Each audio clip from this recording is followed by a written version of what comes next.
Bill Olson with Jay. Coach, I guess it's just time to refuel, time to go to the energy station, because it appeared tonight that after a back and forth start, once the Hornets got going, the Riverhawk legs wouldn't respond, and they made hay while the sun shined and were able to cash in on 3-point shooting and blow this one wide open. And now it's a long ride back. Yeah, and it's another learning experience for our team. You can't. The one thing you can do every night is defend, and we talk about that. And believe it or not, we work on that in practice, and it certainly wouldn't have showed to watch that tonight. And that's unfortunate because I think we're better than that, and I think we've shown we're better than that as recently as this weekend. But you can't allow 56% from the field and give up 97 points, and we just didn't have it defensively tonight, and I hate that. But we didn't give ourselves an opportunity. If you don't defend better than that, you're not going to have a chance to compete at this level. And so that's a learning experience for us. I hope that you're going to have to guard every night to have a chance. And we certainly were not good enough on the defensive end tonight. Well, certainly, that's where coaches start with their game strategy, is how to stop the opponent. And it just seemed as if when you gambled to stop inside, you made the quick pass back to the point, and whatever player had the basketball, they seemed to have the range, and those 3-point baskets were falling like snowflakes, so to speak, and landing softly in the bottom of the bucket, while the Riverhawks struggled to shoot the ball until late there after a bad start. Yeah, I mean, they give them credit. They made plays, they made shots.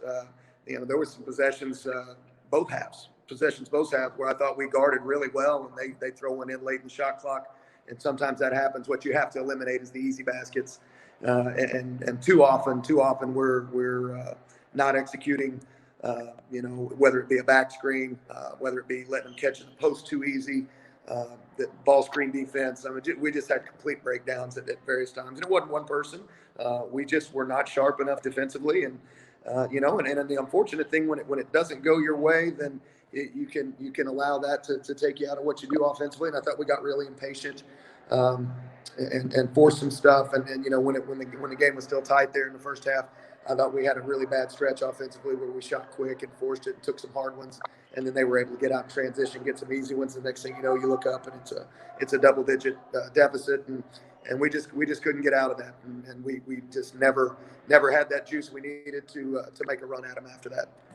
Yeah, we talk about this being a grind, a marathon, and it's certainly been that for the Riverhawks with the changes in the lineup and so on. But as the season is wore on, a player that started slow, making the adjustment to the college game, Christian Cook seems to have found his niche. Another good night shooting the ball for the Midwest City freshman with 23 points. Yeah, I'm proud of him. Got his first start tonight and really took advantage of it and really shot the ball well for us early in the game. And he's got a lot of offensive ability. I think he's just got a tremendous future, and I'm so excited to get to work with him every day. I think he's a great young man and a hard worker, and it's just going to be there's going to be hopefully a lot of nights like that where you come out after the game and say, wow, he looked really good and made a lot of shots, because I think he's got that ability, and I think he'll just continue to improve. It's a big jump from high school to this level, and he's adjusted nicely, and I think he's figuring some things out. And obviously, we need to keep working as hard as we can, and I think he's got a chance to develop and be really special for us in his career. He'll spend part of the ride home kind of resting and trying to relax a little bit, forget this night in Emporia, while looking at Saturday's opponent, Rogers State, on some videotape study. What do you say to the team as you prepare for the regular season finale Saturday afternoon against the Hillcats of Rogers State, who got the win over UCO to keep their MIAA postseason playoff hopes alive? Yeah, I got to watch it, or not watch. The live stream wasn't working. We followed the live stats on that. It sounded like it was a very competitive game. They're tough.